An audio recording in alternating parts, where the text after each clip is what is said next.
Welcome to Task Force Geek Book Crew. I'm your host, Beth A, and I'm joined today by horror author and paranormal investigator Ashley Greathouse.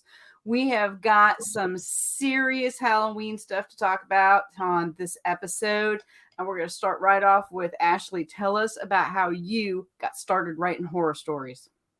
So originally, I started to write an epic fantasy, and I don't know what happened. But people just started to die. I don't know. Horror is just my calling. It's just, even though I watch movies like this, that's the best way to watch horror movies. Yeah. And I sleep with a nightlight. Still? Yes. Girl. Yes. I love it. She sleeps with a nightlight, folks. I do. I'm 33. And you sleep with a nightlight, but that's okay. That's okay. What is one of your favorite things about writing horror? That it's my outlet. It really is. I enjoy it. I can try to do other genres, but no matter what I do, I just fall right back into the horror aspect of it. That's because I have so many personal traumas that I've went through. Anxiety. I'm awkward, and horror just comes out. I don't know. Okay, so you said you have a lot of personal stories and anxieties and stuff. Has one of them turned into one of your stories? Several. The most prominent would be the Shatten for sure. Which is my favorite. Absolute favorite. I love it. I love that one. It is definitely based off of, which I am a pantser, but I do like to sit down with an idea of what I want the story to be about. And the entire story is based off of a personal experience that I went through as a little girl, where I saw the shadow figure standing at the foot of my bed, wearing a hat and a trench coat. And as I got older and I got more invested in the paranormal itself, I kind of researched that a bit. And found out that I was not alone. There's so many different people all around the world who experience the exact same thing. So I wanted to give the Shadow Man a backstory. Okay, and that's how you came up with the Shatten. Mm-hmm. I remember when I read that, I the one thing I really loved about that story, and I've read quite a few of yours now. The one I really loved about that was the twist at the end that I was not expecting. Yes. And I don't think other readers will expect that either. If you're looking for any of Ashley's books, by the way, you can find them all on Amazon under Ashley Greathouse, and I highly recommend her stuff. Especially if you're looking for, some good spooky reads. They're fast paced, they keep you on the edge of your seat, they're fun. So I highly recommend Ashley's stuff. Now, speaking of horror stuff, tell me your favorite horror author, not yourself. Oh, my favorite would have to be Lovecraft. That would be my top favorite. I love that he has an entire universe. I love that, like myself, he writes based off of his own fears. I swear, maybe I am Lovecraft. I don't know. I'm just saying. Could be. Reincarnated. It happened. You never know. It happened. You know that they put out a Call of Cthulhu in a Dr. Seuss style book for kids. But my friend who runs a gaming store here in Arlington got a copy of it, and my daughter loves Dr. Seuss, and she also loves H.P. Lovecraft. So I bought it for her, and I took it down to her. She's sitting there reading it to my 2-month-old grandson. As soon as I handed it to her, she started reading it to him. Oh, that's goals right there. I'm gonna have to have another baby. Serious goals. How many do you have now? You just have the one? Just the one. He's almost 14. Oh, fun. I know. Oh, it is. But he's a good kid. He is nothing like I was growing up. That mother's curse, I think it skipped a generation because I got lucky. Is he into the horror stuff with you? He is not as much as me, and he definitely can't handle a lot of the more gruesome scenes, but we did just watch Squid Games, so I'm a pretty proud mom. And he didn't freak out or back out of watching it with you? No, he was so into it. The storyline just kind of pulls you in, and that's what I like. Any type of storyline that can get me hooked to where I can look past all the blood and gore and yeah, I'm all about it. It took me quite a few years to actually sit down and watch the Saw movies because I used to be able to handle the blood and gore. Like I was a diehard Texas Chainsaw Massacre fan as a teenager. Texas Chainsaw Massacre, the Nightmare on Elm Street movies, it never used to bother me. Now I'm just like, no, I cannot watch that. I feel you. Yeah. But I actually sat down and finally watched all of the Saw movies, and from a writer's perspective, really liked what they did with it. There's so many different connections. Like once you have all of the connections, because they definitely paint the entire picture for you at the end and connect all the dots. And then it's fun to go back and rewatch the series and be like, I cannot believe I missed that. It was right out in the open. Somebody also suggested watching it backwards. Really? Yeah, because the way the story is done, the way they weaved this whole horror story and idea together, if you watch it from, I think it's the sixth or seventh movie, I don't remember how many are in the series, but if you watch it from that last one and watch it backwards, it actually tells the story in order. I would believe, yeah, because there was 2 different movies that were happening at the exact same time. Yep. And you didn't find out because they were 3 or 4 movies apart from each other. Yeah.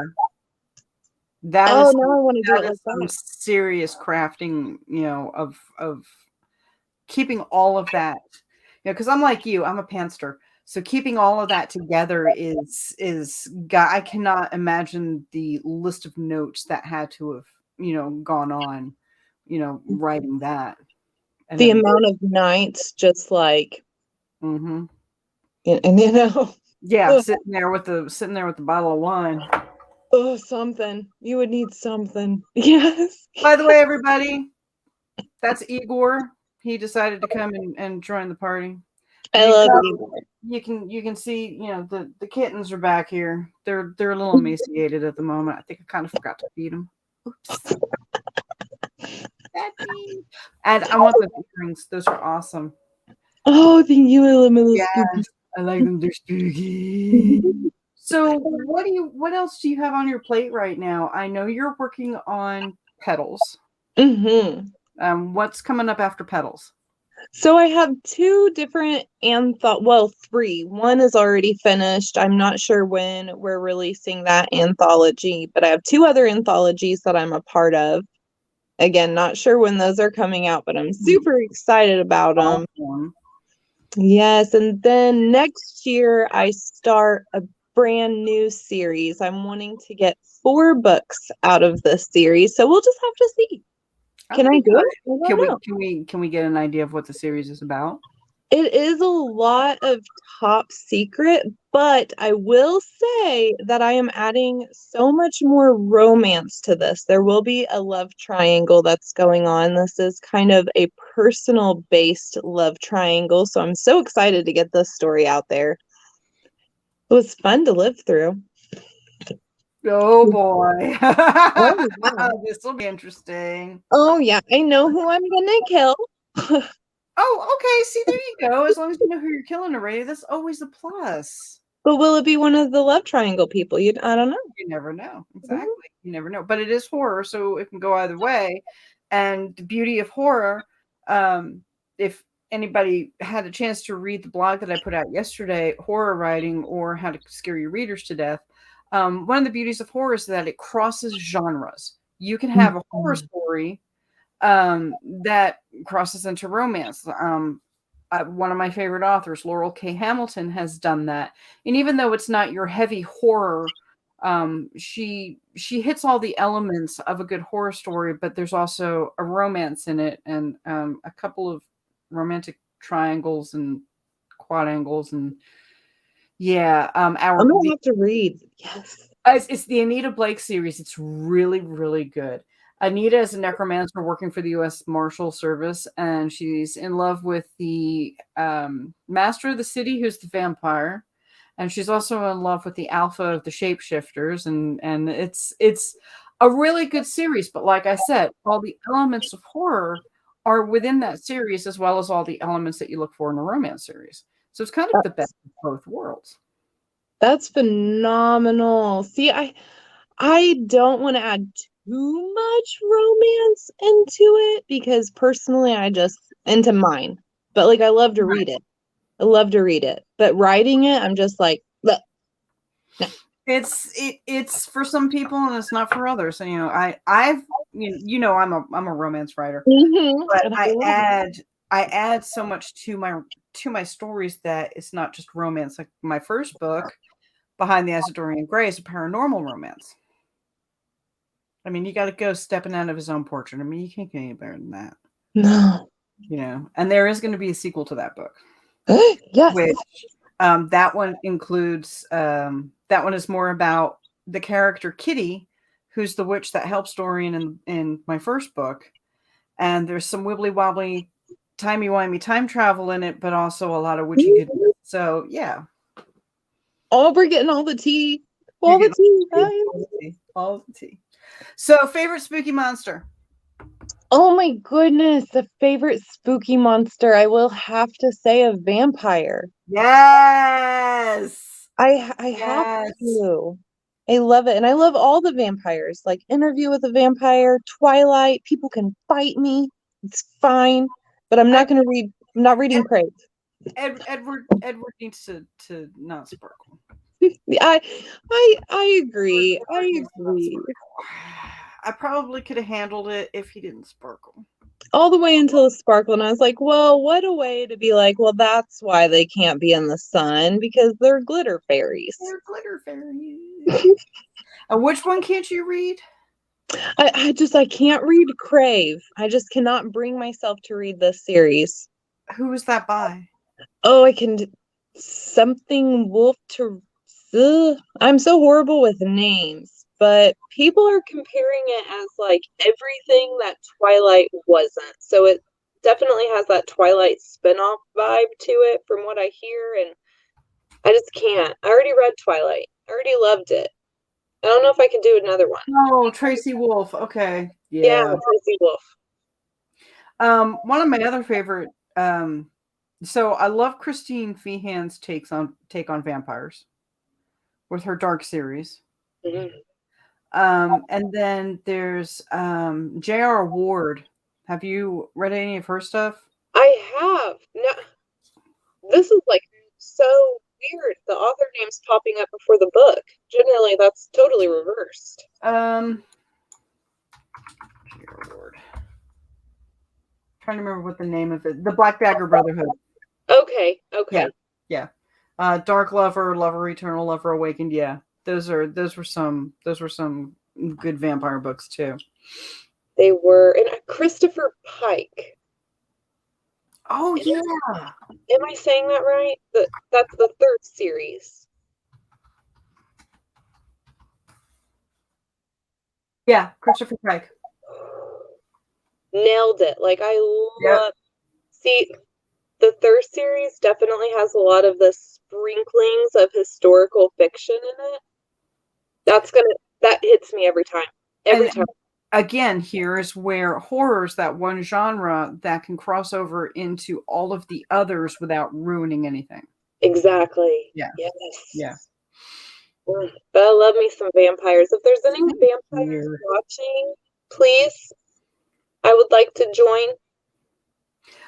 We'll run Ashley's ticker here in a little bit, and you can find out how to contact her. There you go.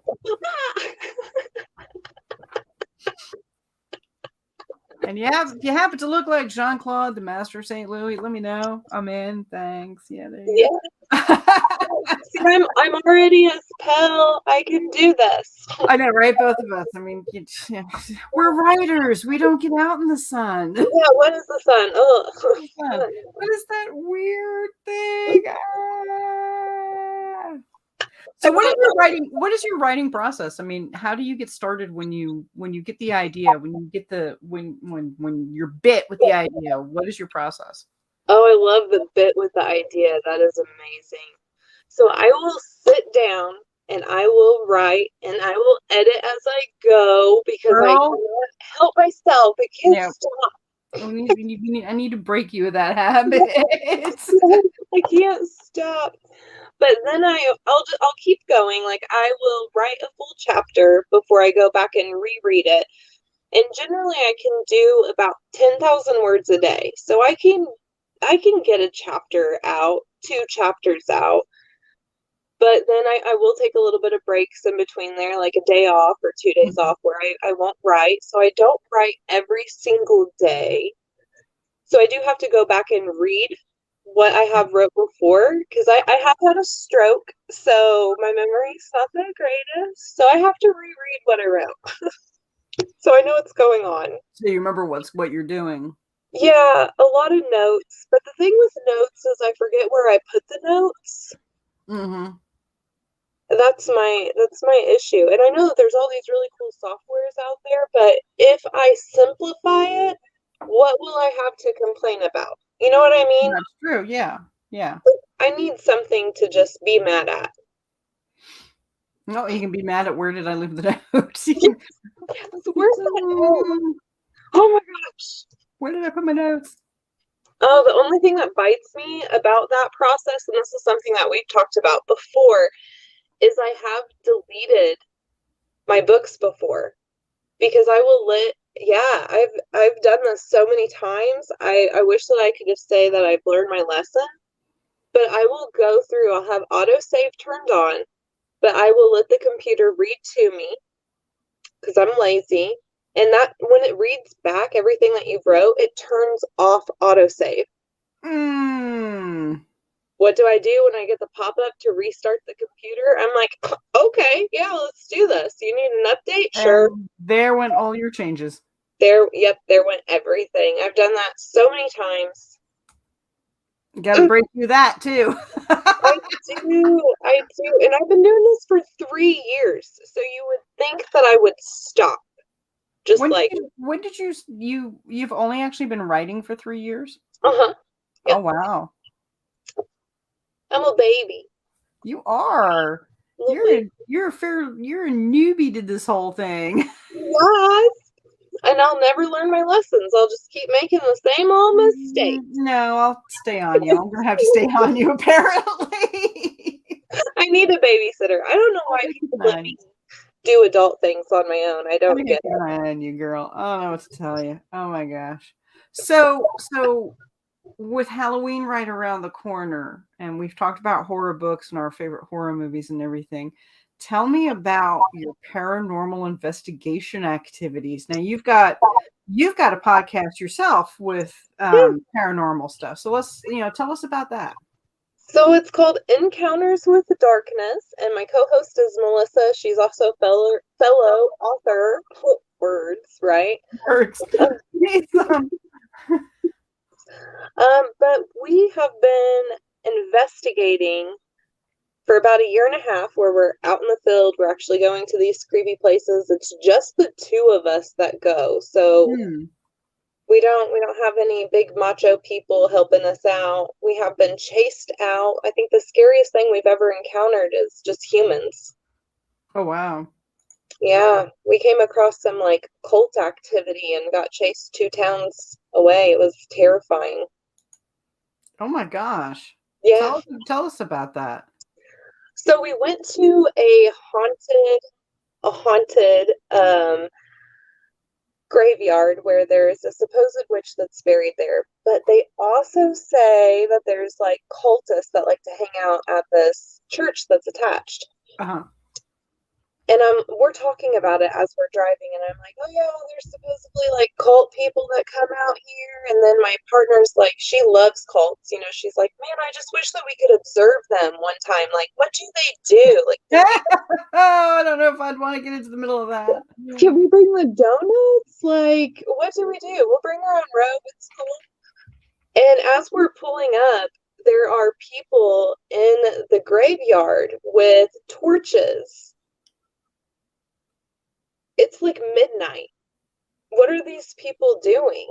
So we have the windows. Yeah, we were wearing a long red coat, long blonde hair, cross on his forehead, chanting, Carrie. And we weren't recording either. This is like, we're thankful we weren't, but we're also like so mad that we weren't. But at the same time, she still had the camera pointed out, like we were getting ready to start recording. Uh-huh. And then we realized that there were people out there, and the window's down. We're super loud, and our coping mechanism is humor. So we're kind of laughing about what we're seeing. And they have the road closed. Like, it was this whole ordeal. So finally, we whip the car around in the parking lot, and we just drive off because we're like, I don't know what we just came across, but I don't think we need to be here. I don't think you need to be there. Yeah. And it wasn't about 10, 15 seconds later, we had this big black truck right on our butt. And I mean, we were going, maybe we could have been, who knows? Were we speeding? I don't know. It could have been around 65 or the speed limit. But they were right on our tail the entire time. It was so terrifying. Oh my gosh. You saw them pull out behind you? Oh, yeah. Yeah. Oh. Yeah. It was not fun. It's funny now. That's about a year ago that happened. So it's funny now. But at the time, we were like, we're going to die. Yeah, you guys walked into something I'm not sure I would have wanted to stick around and see either. Oh my gosh. So, have you guys ever come across anything? Have you guys picked up anything? Oh, we have. We've got a lot of really good EVPs. Now, the thing with both me and Melissa is we want to debunk everything. Mm-hmm. That if we can't debunk it, then that's when we get excited. Explain to the listeners what EVP is. So it's an electronic voice phenomenon. So basically something that was said that the human ear didn't hear. So we didn't catch it in the moment. We just hear it when we play the recording back. Okay. And what are you guys using to record it? A lot of times we get the EVPs off of the phone. Okay. Like when we're recording with our phones or when we're recording with the camera. What makes this so cool to us is you can run it through a voice software and tell like how close the voices are to the microphone. Mm-hmm. And our EVPs are always recorded closer to the microphone than our voice.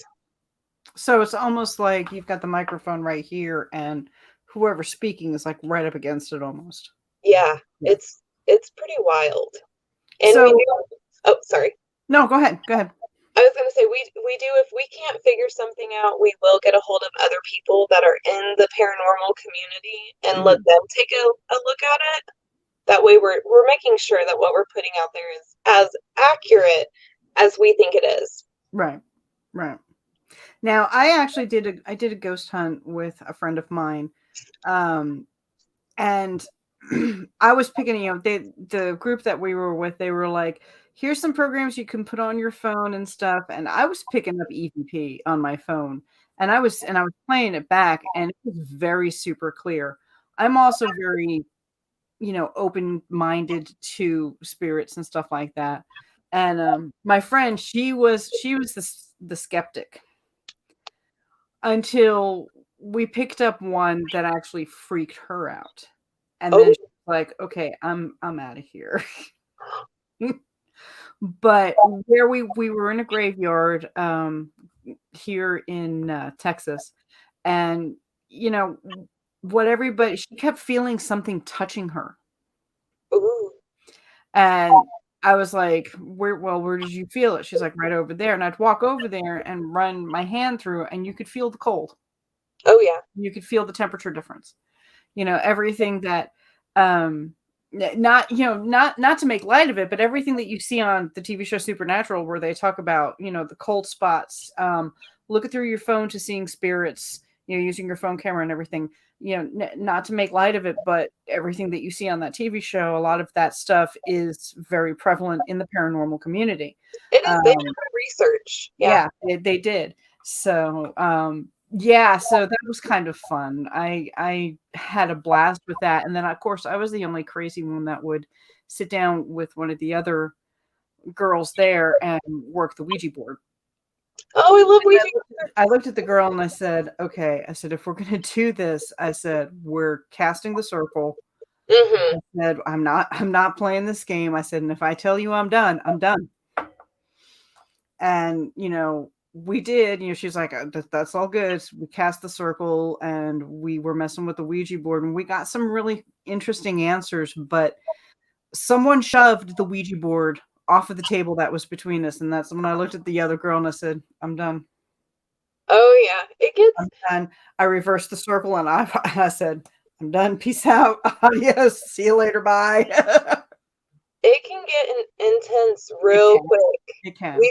We've had one place that we went to. It was Carr High School, which is the oldest the oldest school that's still standing today in Indiana. We were the first paranormal investigative team to be able to go in there.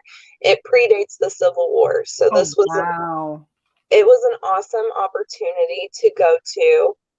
And the guy who owns it now, he totally set us up. He was like, no, I'm just doing this to help you girls out, give you a nice, cool place to investigate, but I don't really believe in anything. So we were like, okay, yeah, that's fair. That's fair. So then he's like, the next day, oh, did you catch anything? Yeah, we did. And after 9 o'clock, it was a completely different atmosphere. We ended up leaving at 11 because we did not feel like we were welcome anymore. Mm-hmm. It felt very intense. Like you just walked into a room where people are fighting, just that. You get that, you can feel that vibe. Yeah. Yeah. I said, we had to leave. And he goes, okay, yep, that's the same thing all my men have reported. Same thing I've reported. And he just wanted validation, so that's what I think the whole point is. Yeah, we want to find out answers, but a lot of it's just validating that, okay, we're not crazy. We are experiencing something, but what is it? So have you ever walked through the house and picked up a scent or something that you relate to a family member that's passed or anything?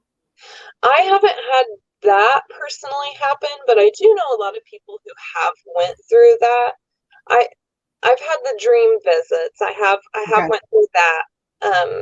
And I don't know, I kind of thank you for visiting. Mm-hmm. Oh. After my dad passed 15 years ago, I remember the first time, it was 2009, I had moved back in with Mom. And I got up to go to the bathroom. It's about 3 or 4 in the morning. Dad used to get up 4 or 5, go downstairs, make a pot of coffee.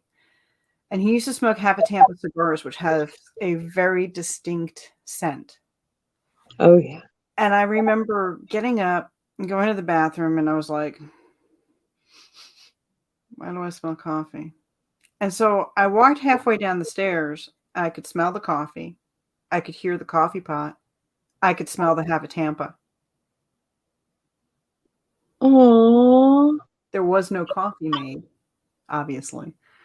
And to which, I used to tease my dad all the time and go, would you, if you're going to tease me with the coffee at 4 in the morning, could you please become corporeal and actually make the coffee at 4 o'clock in the morning? Yes. But I used to, every once in a while, even here in Texas, I'll catch a whiff of half a Tampa. I'll be like, hey, Dad. And my daughter, after having, she had my first grandchild 2 months ago. Her dad passed away in 2017. And she called me the other day. She said, so guess who visited? I said, have a Tampa or cigarettes? And she goes, cigarettes. She goes, cigarettes and Dracan Noir. I said, oh, your dad popped in to finally see the baby, huh?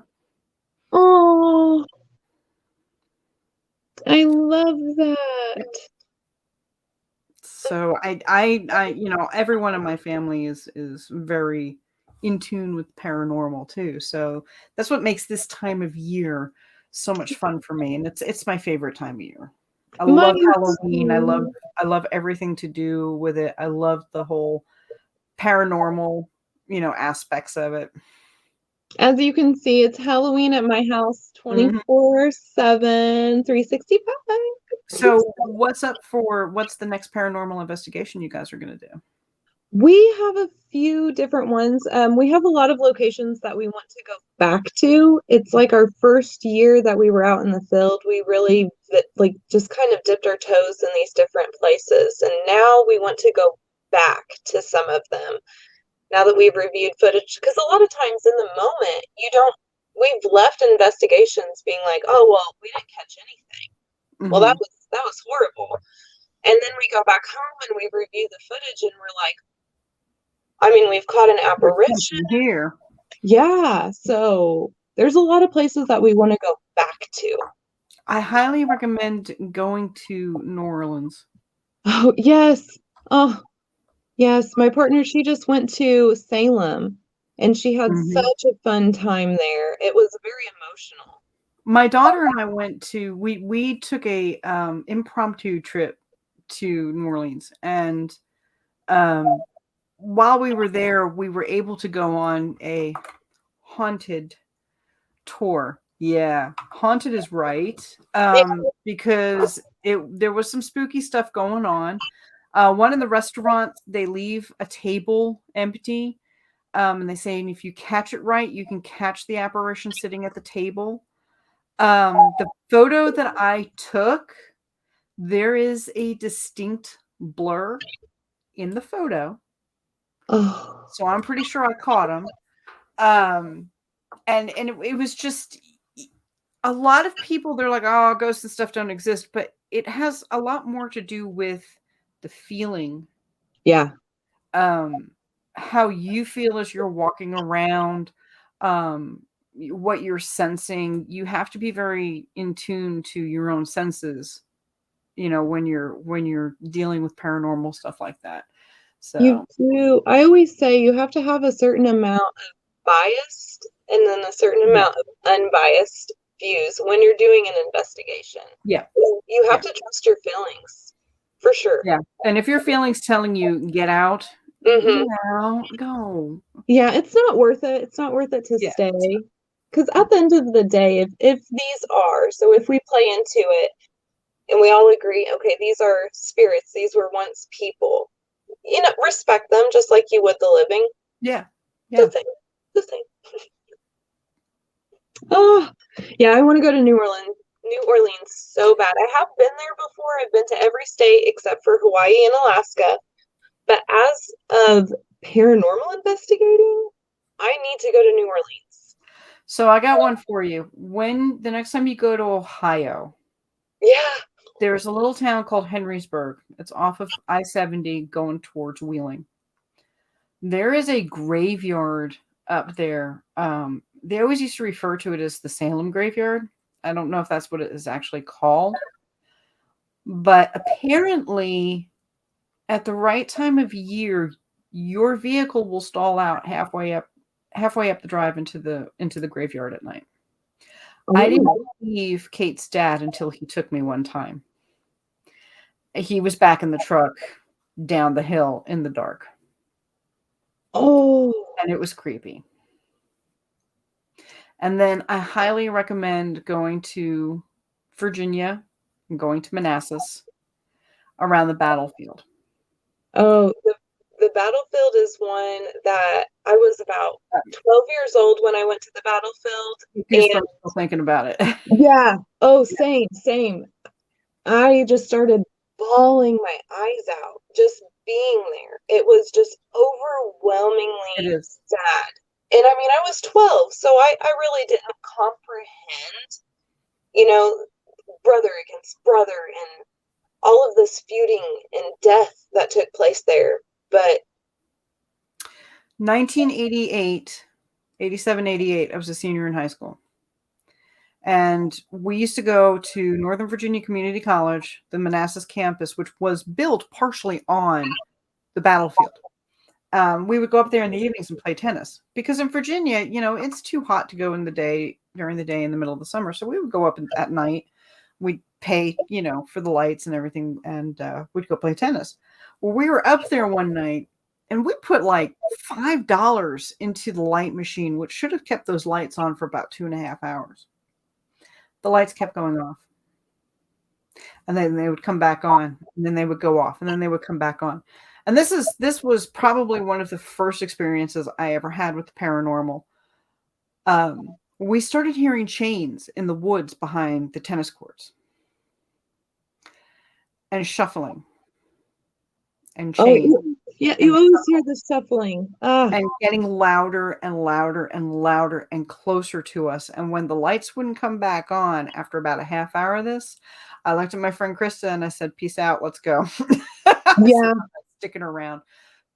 And so I started doing some research and everything. And sure enough, that was an area that particular path behind the tennis courts was a path that led down to like a market, a slave market. And that's probably what we were hearing. Oh. And then take 234 out of Manassas towards Bull Run. That's all battlefield area. There's one area that dips down, and it's consistently foggy at night. And I was coming home from a friend's house one night. It was probably about 11 o'clock. Super, super foggy. And my lights hit the fog, and I could see the soldiers crossing the road. And I felt horrible because I drove right through them. Yeah. Bone chilling cold. The creepiest thing I have ever experienced. But you want to talk about an area that's packed full of paranormal activity? Oh yeah. Mm-hmm. Oh, so much. I would agree so much. Yeah. It's that whole. It's definitely creepy. It is. And I think the saddest part is I feel like a lot of it would just be residual haunting. So I don't even know if you would be able to get communication. Probably not. You would be able to at this point. Yeah. Yeah. At this point, probably not. It is sad. It is, but even though it's sad, I've got to find it. I just do. You do. So let's tell everybody about the newest book you've got coming up. Okay, it's Petals.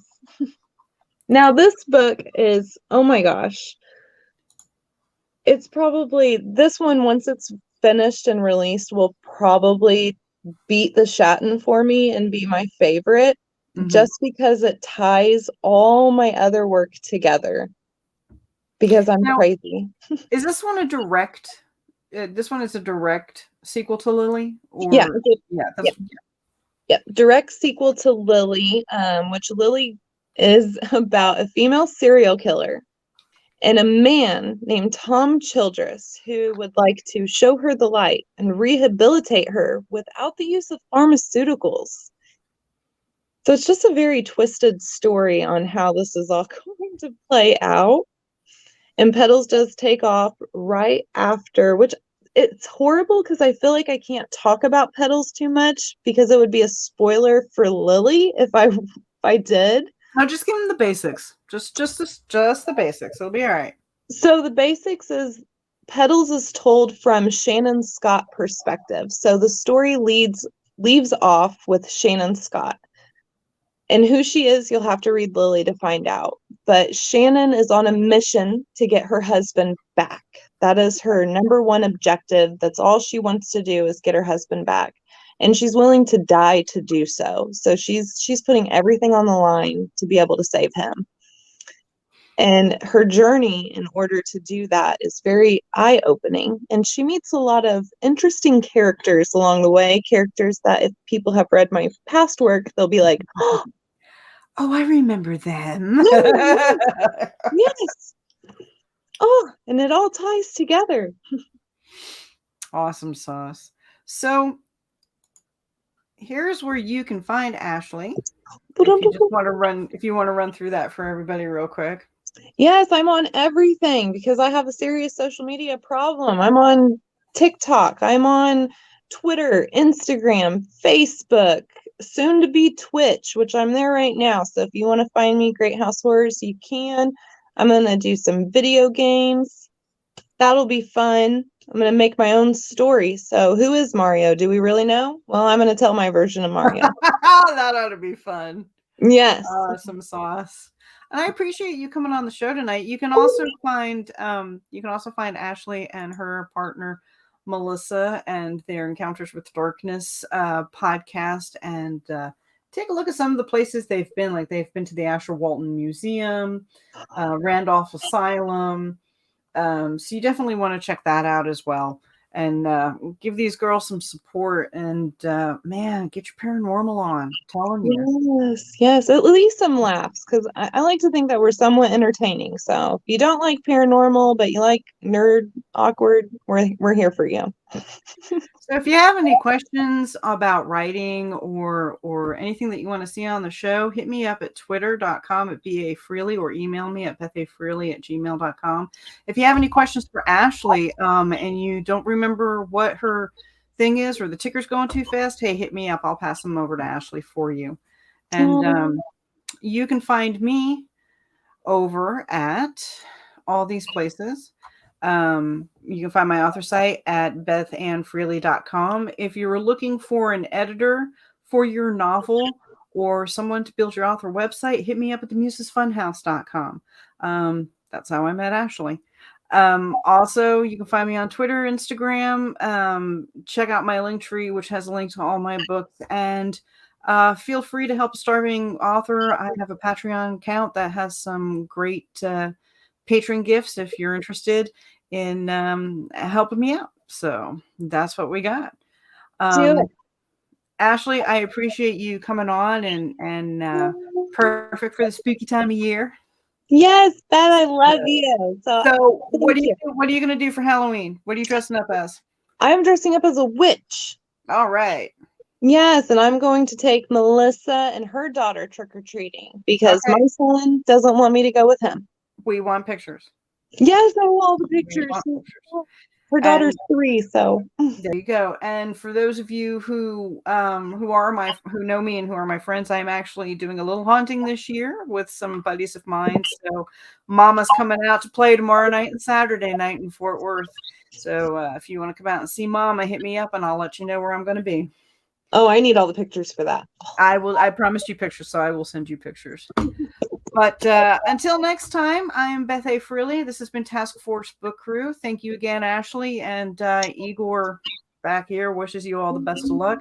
He's over there. Happy haunting. Happy Halloween, everybody. And I will see you next week. Bye. Okay, hold on here. I gotta get my stuff.